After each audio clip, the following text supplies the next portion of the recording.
Hello everyone. It's Wednesday, the 4th of March. Spring has sprung at last. No more rain for a while, hopefully, and the snowdrops are blooming. The crocuses are up and the daffodils are trying hard. People are buying their early seed tatties and thinking about planting. But this week, I'm looking at those men and women all over Britain who help others in emergencies. I take my hat off to those who choose a full-time career in the NHS, the police, fire, ambulance service and Coast Guard, etc. But I'm thinking particularly today of those who volunteer without pay to drop everything at their regular job or at home when the pager, the siren or the phone goes off, any time of the night or day, and they dash away to help, not knowing what faces them when they get there. This is prompted by a talk from the lead coxswain of the Broughty Ferry lifeboat, stationed some 15 miles from Forfar. Peter has spent 38 years volunteering at the Royal National Lifeboat Institution's busiest lifeboat station in the UK. He had 106 call-outs in the last year and 8 lives saved.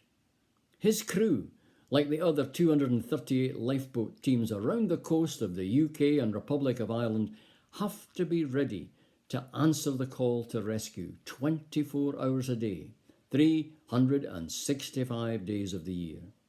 They will help anglers, paddlers, surfers, sailors, people on cliffs, people on piers, beaches, rivers and lochs.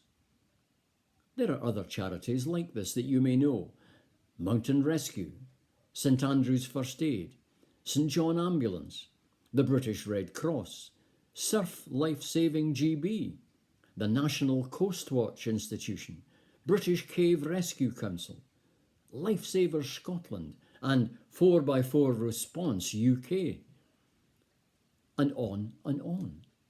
What is it about those volunteers that gives them the will to take this on? Is it the thrill of danger or the unknown? Is it the need to help another in trouble? I realise that for many, they choose a service that echoes their earlier life experience. A keen potholer will take on cave rescue. A keen driver off-road in a jeep will perhaps lead to a 4x4 response charity. A hill walker, mountaineer, climbing since a youngster with a love of the outdoors and wild places, will take on mountain rescue.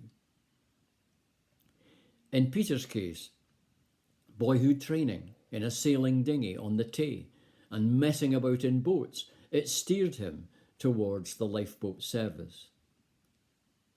This also breeds a sense of forgiveness from the volunteers after a rescue. Although they encourage the public to take precautions, such as the float to live procedure, wear the correct gear and plan their excursion, they realise that they too took risks when they were younger and were encouraged to enjoy the great outdoors. There is also the legacy and memories of rescues in the past. Serving as a volunteer often runs in families, with sons, daughters and grandchildren following the heroic example of the generations before them. On every call-out, as Peter runs along the jetty to his waiting craft, he passes the memorial to a 1959 tragedy which cost the town 8 members of a lifeboat crew: fathers, brothers, uncles, sons. I don't expect every volunteer in those services to be a practicing Christian, although I'm sure many pray during a shout for divine guidance and protection. But don't they show a Christ-like humanity towards their fellow men, women and children, as they seek to do the best in caring for us? I'm reminded of the Bible reading in John chapter 15, where Jesus says, "This is my commandment, that you love one another as I have loved you. Greater love has no one than this, than to lay down one's life for his friends. Enjoy yourself this week as the weather improves and the sun shines. But if you're doing something adventurous, please take care. Bye for now.